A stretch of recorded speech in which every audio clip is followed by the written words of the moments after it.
শ্মশানের গভীর নিস্তব্ধতায় যখন চন্দ্র মুখ ফিরায়, তখন কালিকার পার্শ্বে আবির্ভূত হন ডাকিনী ও যোগিনী। যখন সৃষ্টি ছিল অথই অন্ধকারে, যখন শব্দ, রূপ, আলো কিছুই জন্মায়নি, তখনই ছিল এক চিরন্তন শক্তি।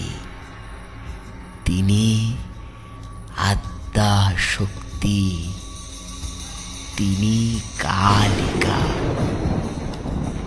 এই জগৎ কেবল রূপের নয়, এই জগৎ কাল ও শক্তির মিলনে গঠিত।